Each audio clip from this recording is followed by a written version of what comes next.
Well, just a little while ago, I had an opportunity to speak to Secretary Lutnick.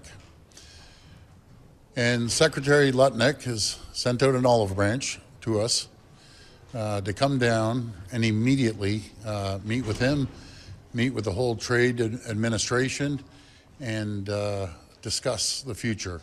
Rather than waiting till April the 2nd, threats going back and forth, tit for tat, I've agreed to suspend temporarily, and we always have that tool in our toolkit, until we sit down over the next day or two. I'll be heading down to Washington along with Dominic LeBlanc, and we'll have a good discussion. You know, with any negotiation that we have, there's a point that both parties are heated and the temperature needs to come down.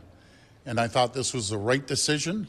They understand how serious we are about the electricity and the tariffs, and rather than going back and forth and having threats to each other, we have both agreed, let cooler heads prevail.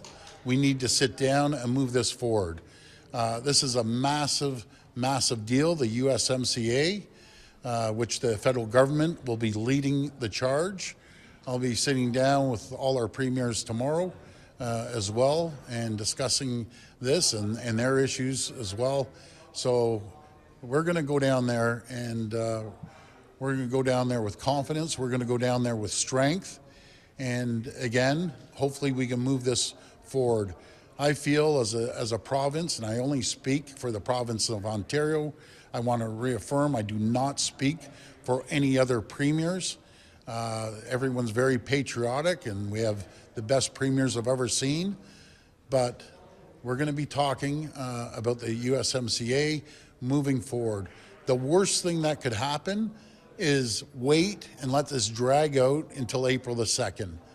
So we're going to move forward and have a very good conversation with Secretary Lutnick and the whole trade team, as he said, and hopefully we can move this forward, because it doesn't benefit anyone, as I told him, no matter if it's the auto sector or any other sector here in Canada, and specifically Ontario. And all I mentioned, assembly lines will shut down in the US and Canada. The stock market is tumbling over $4 trillion. Consumer confidence has went down. I said it's absolute chaos out there right now. We need to move forward jointly. I emphasized how Canadians love Americans, and I know Americans love Canadians, but going back and forth with each other, it just hurts both countries. So I want to thank Secretary Lutnick for reaching out, putting that olive branch, and I've been in business a number of years, a lot of negotiations, and part of the last negotiation, when someone does that, you have to respect that person for putting out that olive branch, and I'm going to make sure we go down there and have a very good but strong and confident conversation. Are you concerned that suspending the surcharge that you've put on electricity will be considered a win by Trump? No, I wouldn't call it a win whatsoever, because we still have it in our toolkit that we can use at any given time. Again, I mentioned to the governors, I apologize we have to go to this extent. But remember, folks, we never started this war. President Trump started this economic war against Canada. It was unprovoked. I truly believed that we'd move forward and it would grow both economies, would create more jobs, more economic prosperity. Well, this has gone the other way. The economy right now, I'm concerned about it. And if a recession does happen, it's a self-made recession by one person and one person only.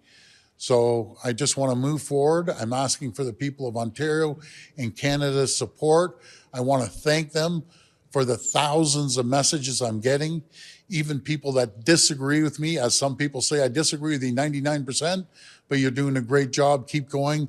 I need everyone's support as Team Canada as we move forward, because these negotiations are going to be the toughest we've ever we've ever had. Well, Mr. Carney, he's making the transition, make no mistake about it. This is led by the Prime Minister-elect Carney and along with Minister LeBlanc. They'll be leading the charge there, but Ontario plays a massive role, no matter if it's the auto sector, the tech sector, the agricultural sector, the manufacturing sector. We'd be the third largest trading partner in the world to the United States if we were a standalone country. By the way, I'd never recommend that in a million years, but if we were a standalone country, we'd be the third largest trading partner. We're a very, very important trading partner to the United States.